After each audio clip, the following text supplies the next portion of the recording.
The following is an emergency podcast episode about the war in Ukraine. All monetization of this episode will be going to Global Giving's Ukraine Crisis Relief Fund. Please consider making a donation yourself. Link in the show notes. Chris Miller, professor at Tufts and longtime friend of the China Talk podcast, on to talk about Russia, Ukraine, Putin, sanctions, and the impact on the Russian nation of this war. You write in a recent New York Times op-ed, there is no leader today with a better track record when it comes to using military power than Vladimir Putin of Russia. Why is he so into this? Well, I think, it's worked. And so if you find something that works at achieving your interests, you're more likely to do it again.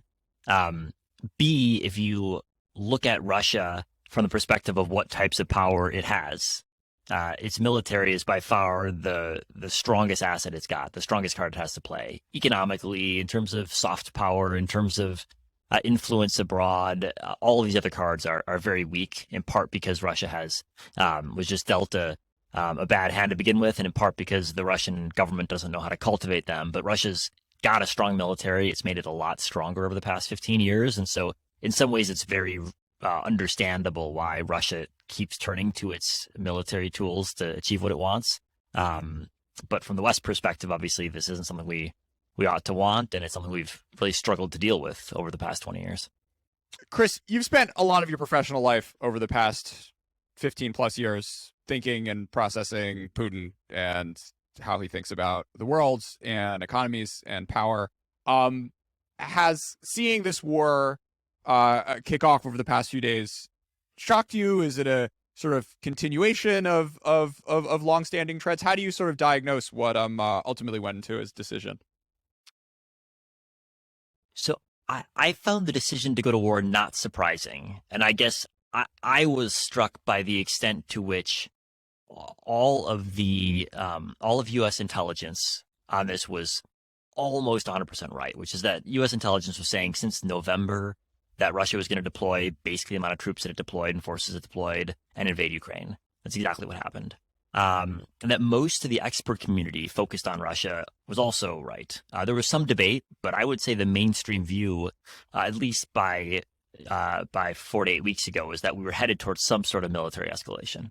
I think what was more shocking was to everyone beyond the people who focus on Russian security affairs, for whom it's sort of surprising that in the 21st century nations invade their neighbors.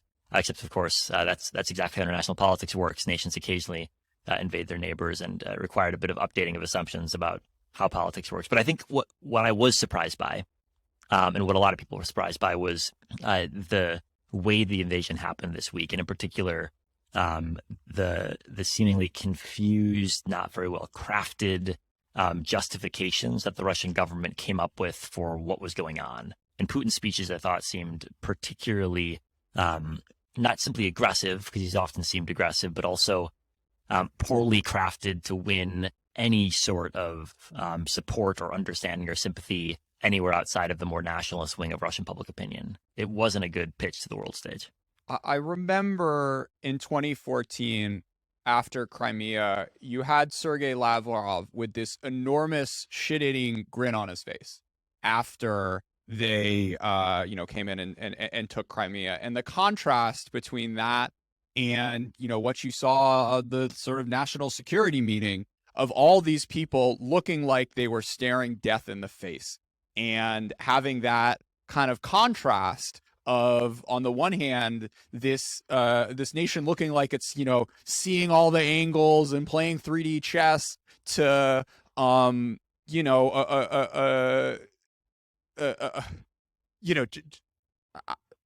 have the words for it, to what happened today, as you described, of just like kind of a lot of weirdness, a lot of not particularly coordinated messaging, some fits and starts on the sort of actual invasion. I mean, is this elder autocratic tendencies, as has past been coined on China Talk? What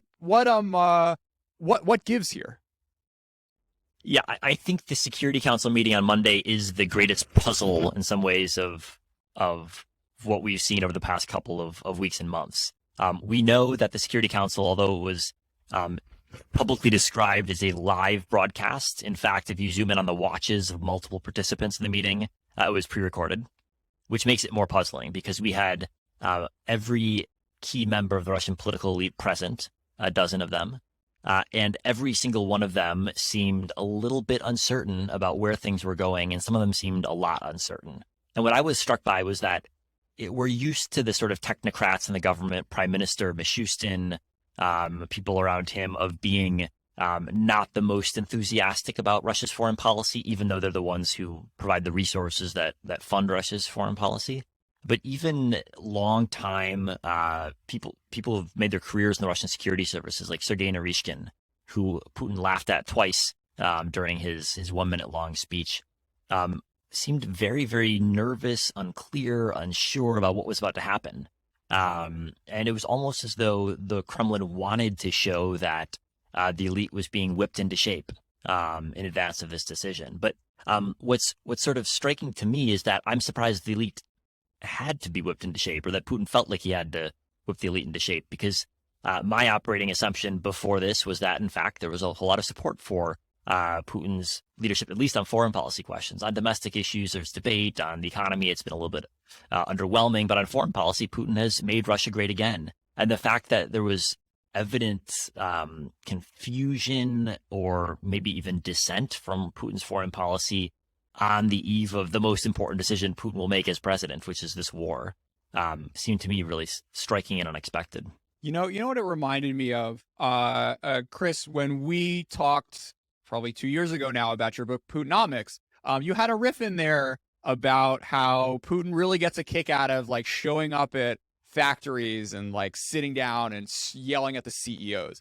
And, you know, from that, I spent a lot of time on YouTube watching this. And it kind of reminds me of an episode of this like network TV show in America where, Undercover Boss, where like the CEO of McDonald's or whatever goes into a local chain and then sees that like the manager isn't being nice to the frontline employees. And then at the end of the show, there's like a big reveal where the manager like takes off his mustache and says, "Oh, I'm going to fire you because you're like really crappy at running a cook line, or, you know, running a shoe store or whatever." And it kind of makes sense when you're like, okay, you're doing it because you're doing it on behalf of the, from Putin's perspective, it kind of makes sense if you're doing it like on behalf of the sort of screwed over workers in the steel factory who are like mistreated and, you know, not getting paid when their hands get cut off or whatever. It's a way weirder dynamic when this is your team who you've had 20 years to pick, and you're about to go to war with them. To feel like you don't have to you have to dress them down, and then you dress them down in public, and then you record it, and then 5 hours later or whatever, you're like, oh yeah, let's have the whole world watch it. It's just a really odd series of decisions. Yeah, no, completely agree. And before this week, we'd been talking a little bit about Putin becoming more isolated during COVID. During the pandemic, he, by all accounts, has enforced a very rigid regime of quarantine, making even cabinet ministers quarantine for multiple days before seeing him, regardless of their test results, regardless of vaccination status. And this is a bit of a puzzle because there's no evident reason why someone like Putin, who is, according to Russian media, vaccinated and according to the Kremlin in good health, to be nearly as afraid as he is of COVID. I mean, he's sort of as afraid as everyone was in like March 2020, except it's almost March 2022.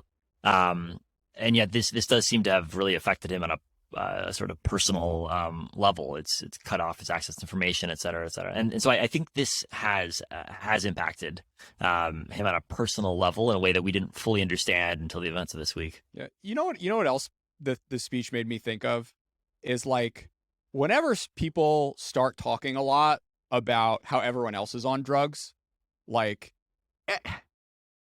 it wouldn't surprise anyone, right? No doctor is gonna, when Putin asks for sleeping pills, no doctor is gonna say, maybe you should cut back a little bit. And you know, there's a real like this is like a real psychological thing where like, you know, you have Elliot Spitzer, who's like the anti-prostitution crusader, all of a sudden is like, you know, spending half of his salary hiring prostitutes. This guy's starting a world war apparently because of because an entire nation is ruled by drug addicts. Like, it would not surprise me at all if this is the sort of, if we end up getting this reveal, 5-10 years, if the sort of Sergei Lavrov like redemption tour memoirs, if he outlives Putin, ends up having that little detail in there. Well, I can't wait for the Sergei Lavrov memoirs. I hope they're written from The Hague.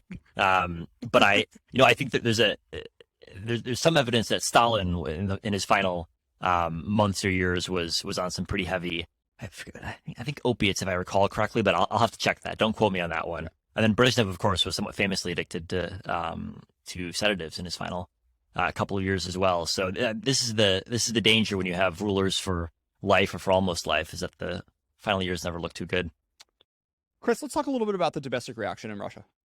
So I'm struck by, if you compare to 2014, when Russia annexed Crimea, there was an extraordinary outpouring of support for the government as well as for the annexation itself. And people who were previously part of the opposition began expressing pride in the government. People who were totally apolitical began putting flags on their cars, things like that. The Russian society was unified behind the annexation of Crimea, except for a couple percentage points of population. And today, this looks very, very different. I know personally a number of Russians who have posted on social media that they're opposed to the war, which was something that was a really a fringe thing to do in 2014. And now it's not a fringe thing to do.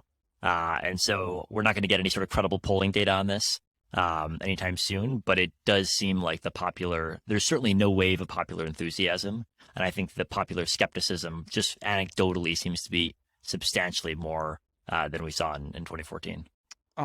What this dynamic reminded me of is that absolutely incredible chapter in William Shire's Rise and Fall of the Third Reich, which, if everyone hasn't read, they should go out and read. An American journalist who spent the 30s in Germany and then spent the sort of 10 years after the war reading Nazi documents, and sort of the book blended his sort of journalistic accounts of watching all these Hitler speeches with the sort of archival, like what was really happening. And yes, like there are points at which it's been superseded by 75 years of historiography, but the sort of atmospherics that he's able to provide as a firsthand witness and as and kind of just his skill as a writer is really is really worth folks putting on their list the next time they want to dig into 1,000 pages of Nazi history.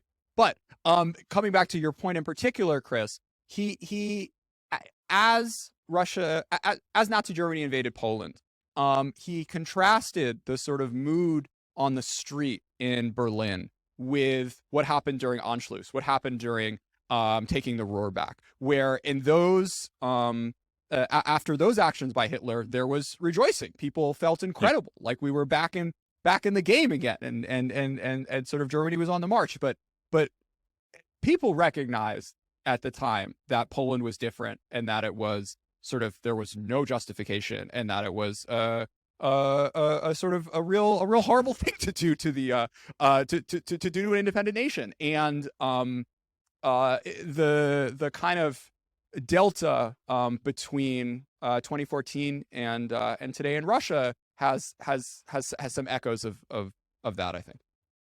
Yeah, no, that sounds right. And I think also, and this might also be a comparison point to 1939.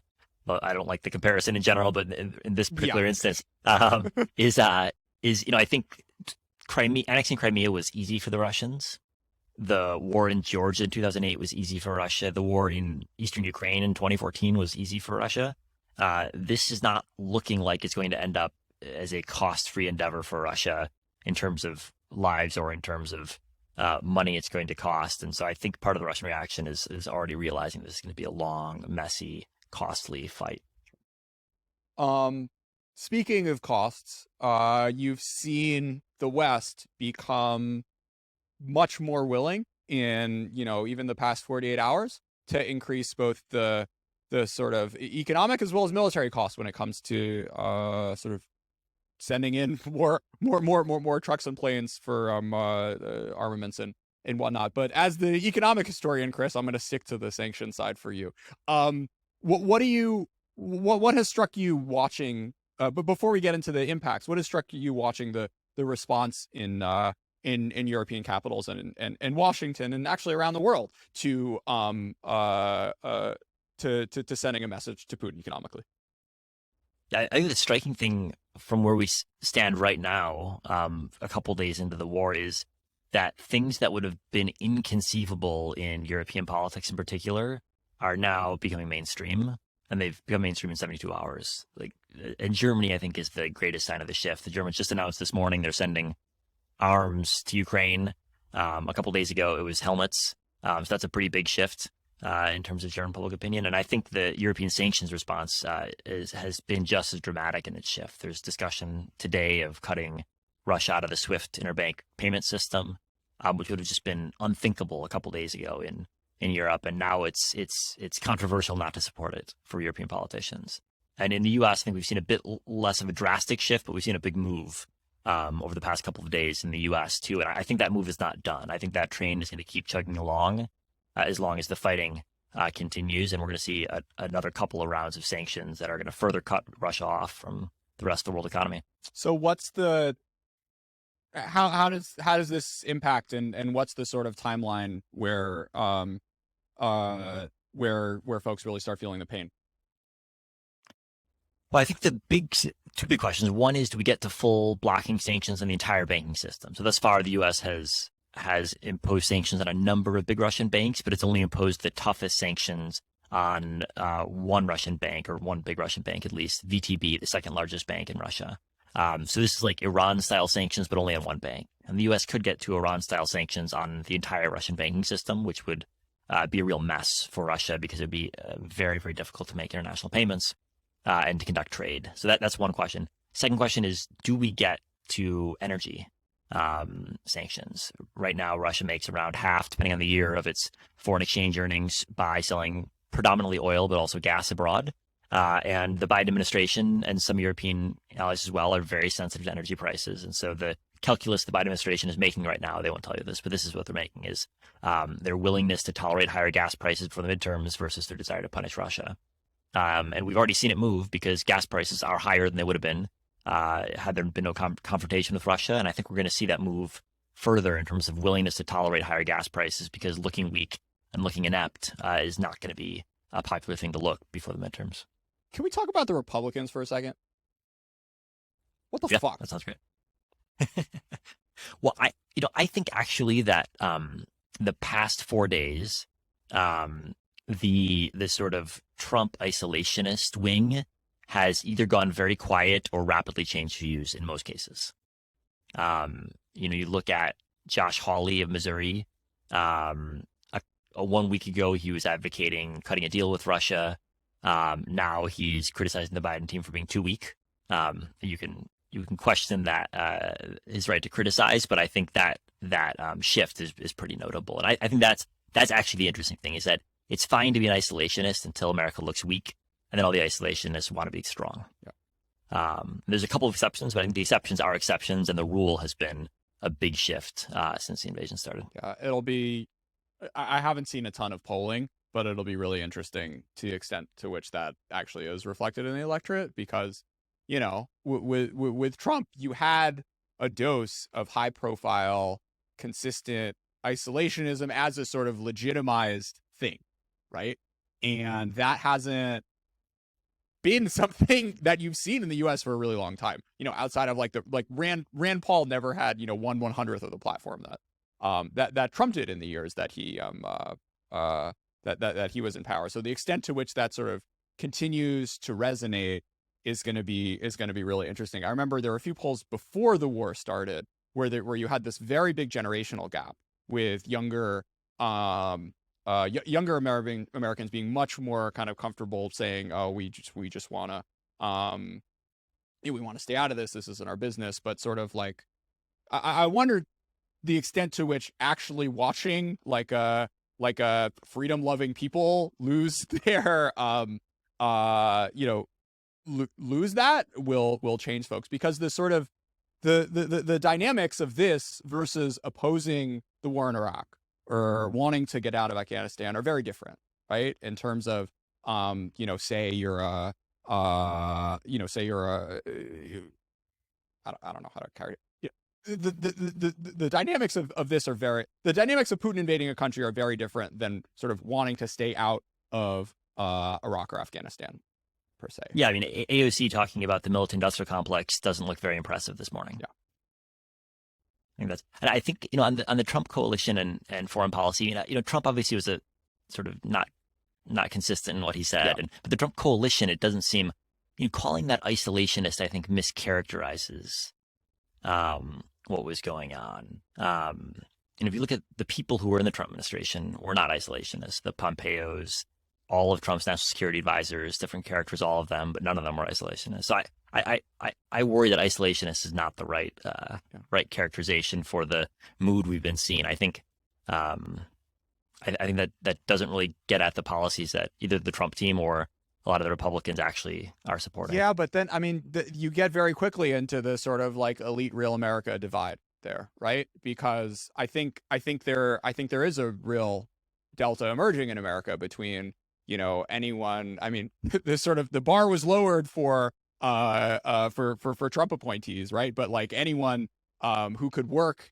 who could somewhat credibly work in an administration is a different type of person than your median voter, right? Or even 30% of your median voters. And I don't think you could find your 30% of your 30% of America in the Cold War for sure, who would look at something like this and kind of want to roll their eyes and go back to playing Elden Ring.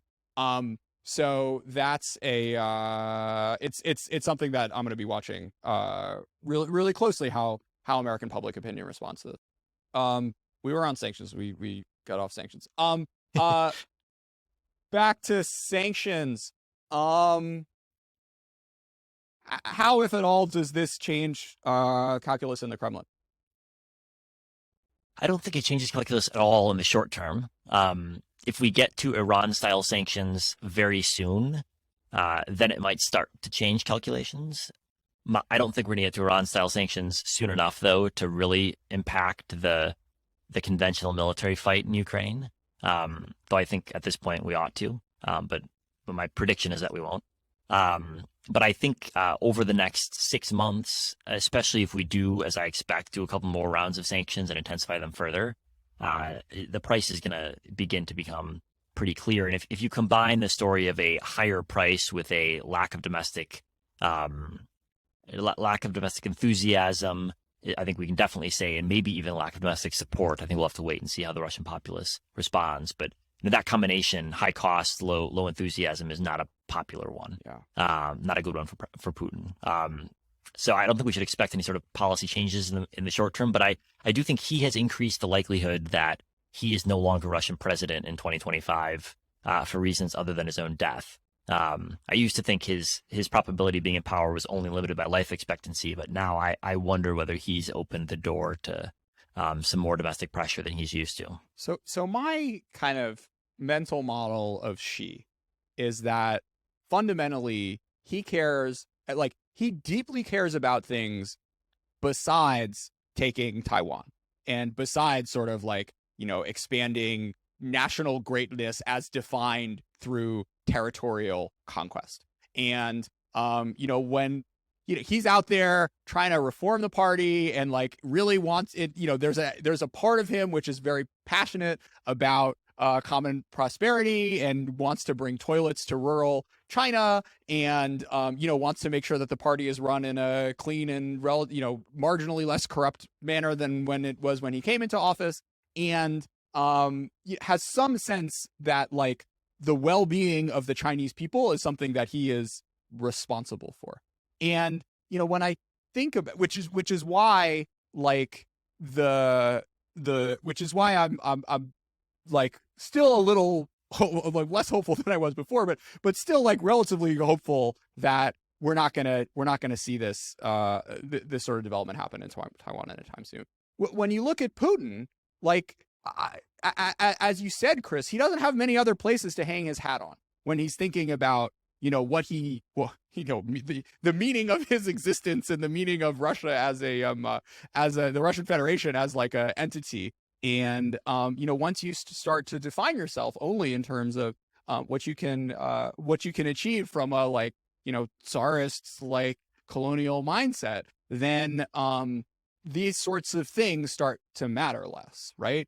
Bringing on the type of leverage that economic sanctions can bring, because if all you're focused on is whether or not you can take X city and Y city and have Ukrainian turn off Ukraine's internet so they can stop making memes with you, is just a fundamentally different way of looking at the world. So I'm with you, Chris, and I think the chances of the coup or whatever happening are higher, because that's probably what you're hoping for.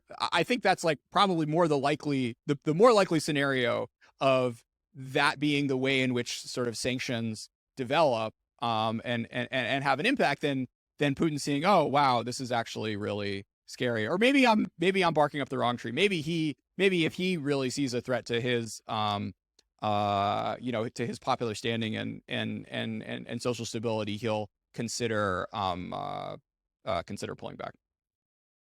There's this extraordinary anecdote from, I believe, 1944, of one of the Yugoslav communist leaders visiting Moscow, and he meets with Stalin, and Stalin takes him around the Kremlin for big dinner, and shows him a map of the world, and the parts that are controlled by the Soviet Union are colored in red. And Stalin is at this time thinking about what he wants the post-war map to look like, and we know from other sources, he's had a couple of conversations with Soviet foreign policy leaders in the foreign ministry and elsewhere about what the map ought to look like, which the Japanese islands he ought to take, and where the border should be in the Baltic. And so Stalin is, in 1944, thinking of the world in terms of redrawing the map. And at that point, he was, I think, literally drunk on power, because he had defeated the Nazis, or was in the process of defeating the Nazis, marched into Berlin. Everyone knew he was going to win.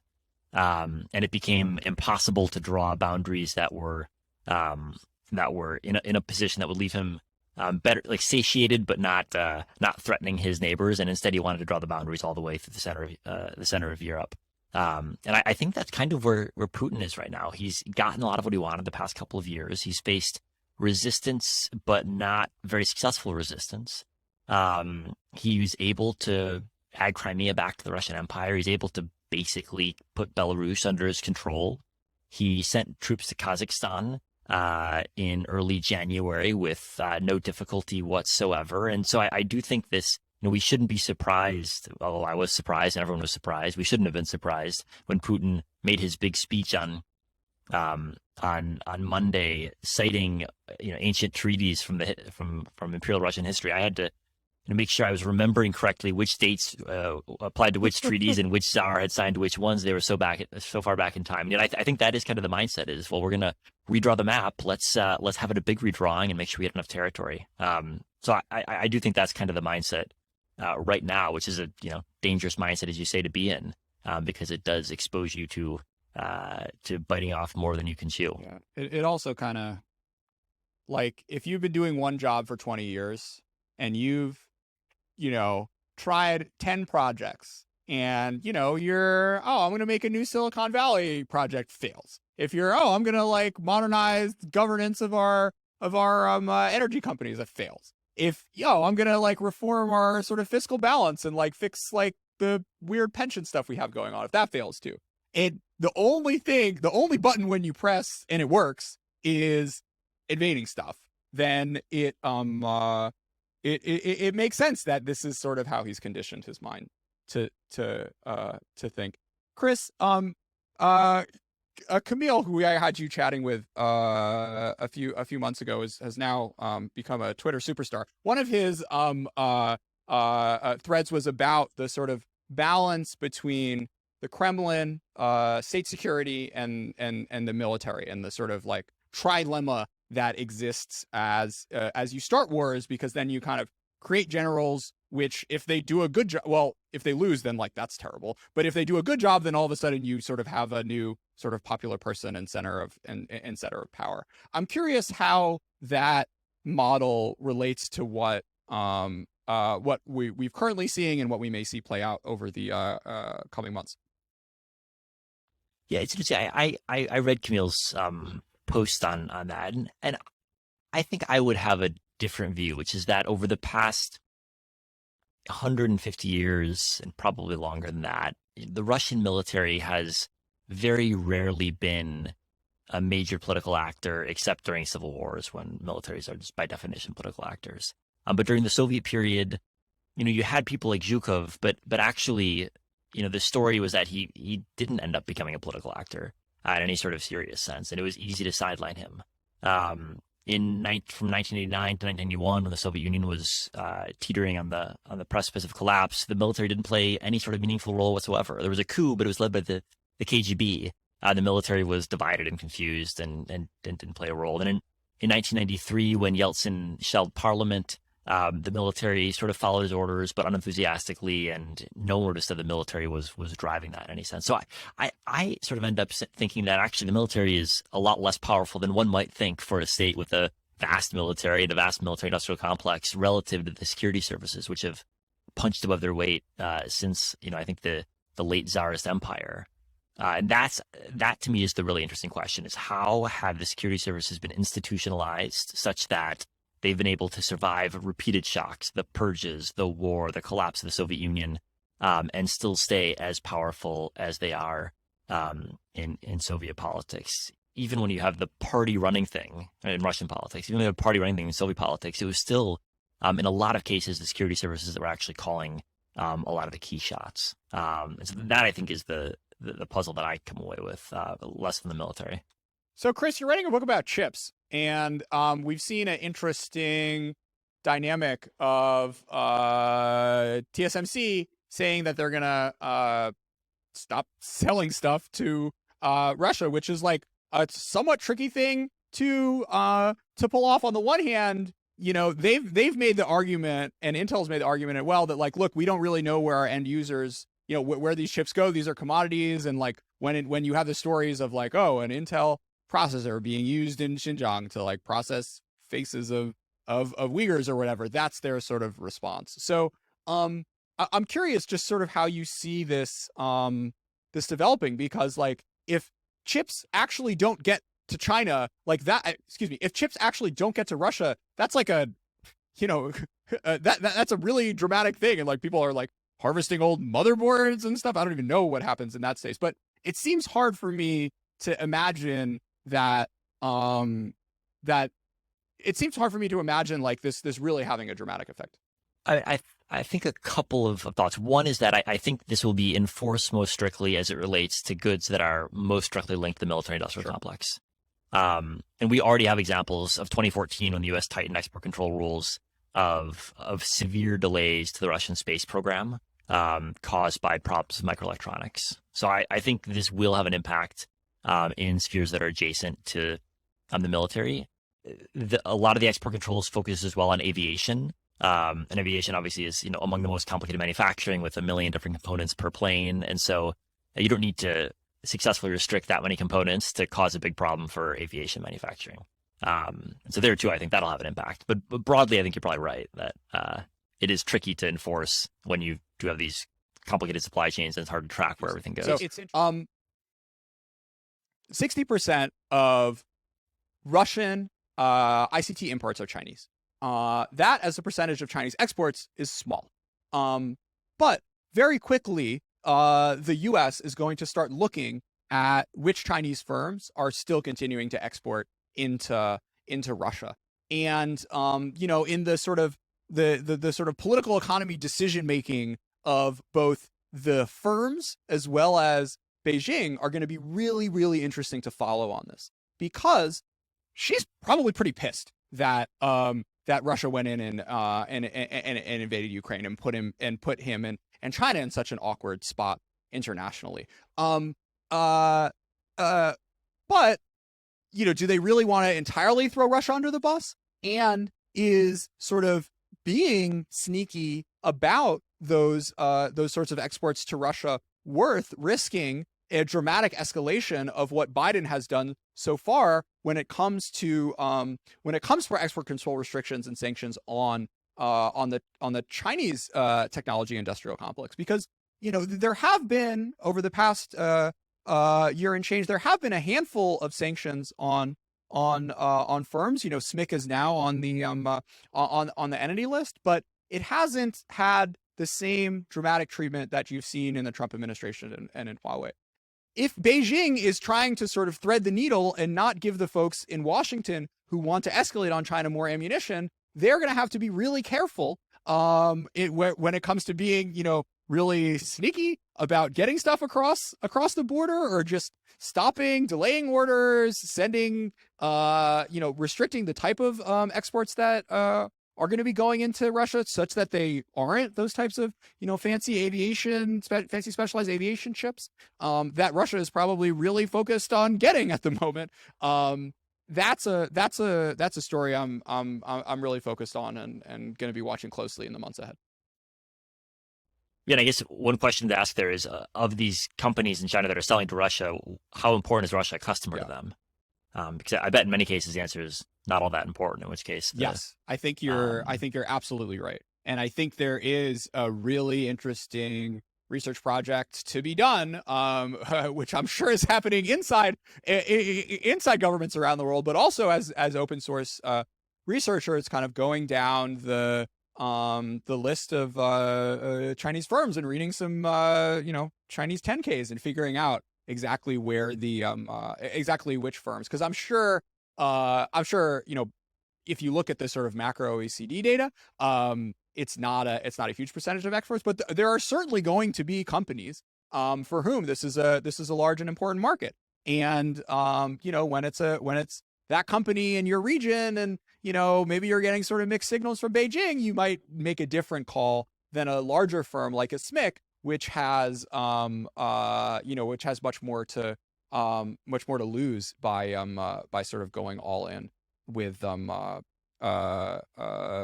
supplying Russia what it wants in the coming months and years. Closing thoughts.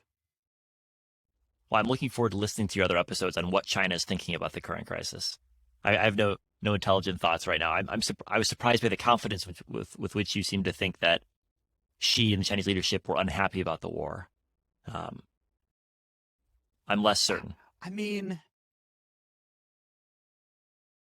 it's I mean,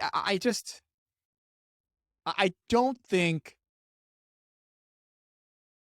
I think this is too much chaos. I don't think Xi is a chaos fan. I think he likes things to be controlled. He likes sort of knowing what's happening, seeing the steps, and the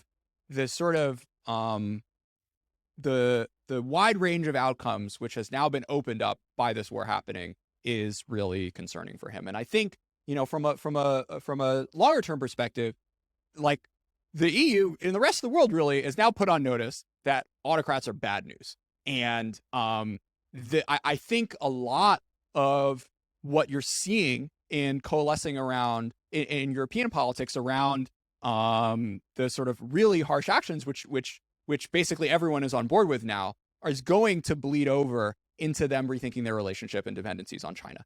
And, you know, that's probably not going to manifest quite as aggressively or dramatically as it has as it's currently happening in the Russia context.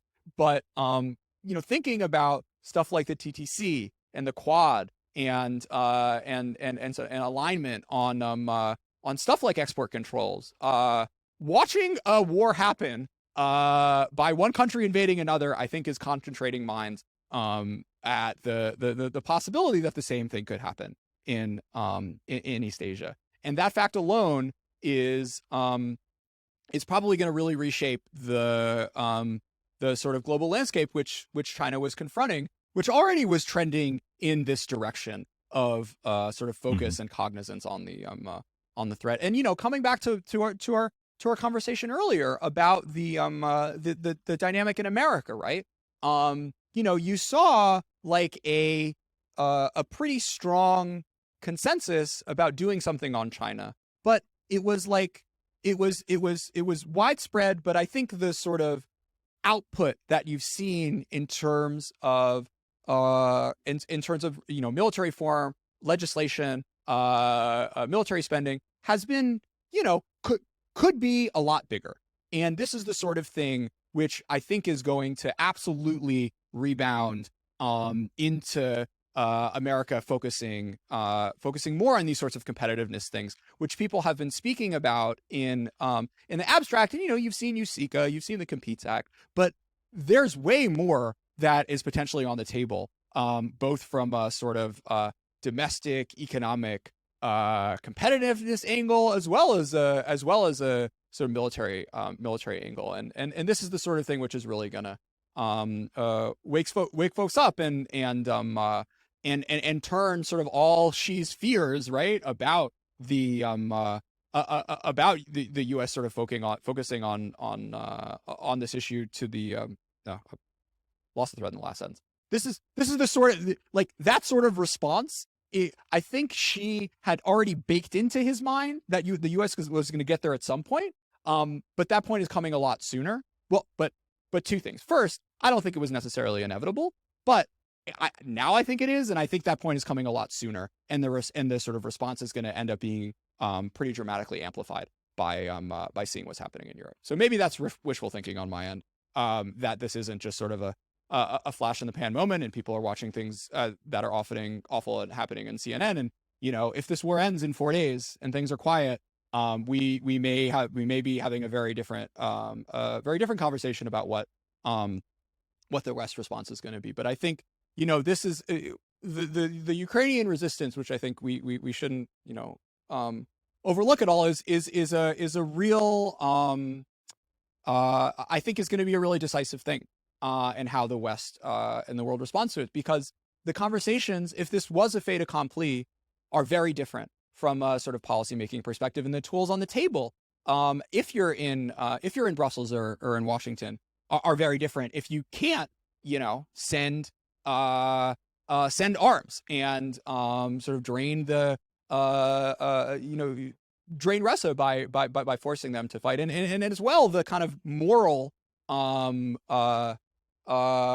example that the Ukrainians currently are showing the world, that like, look at us literally dying for freedom here, and if you guys can't like get your act together and pass that like Pentagon reform and like buy some more freaking like water drones instead of the 50th destroyer, which like everyone knows no one needs, because of some like weird parochial interest, what are you even doing in power? I think that sort of thing, the longer this potentially goes on, the more powerful that goes. So even if the war ends up ending in 2 days, the fact that there was this, there was sort of real resistance is something that I think is really capturing the world's attention. Yeah, no, I think that's right. And I struggle to see how the war ends in 2 days. Even if the conventional fight does, the unconventional fight won't. So I think that dynamic will definitely play out. I guess the other takeaway is that if Xi Jinping ever starts making speeches about Emperor Qianlong or the great conquests of the Qing Empire, run for the hills, because that's a very bad sign when dictators have been in power for too long start dreaming about redrawing borders and their favorite old emperors. Yeah. I mean, he kind of like he does it a little bit, but like it's not like he's on drugs at the same time. So we have that to think. Chris Miller, thanks so much for being a part of China Talk. Thanks, Jared.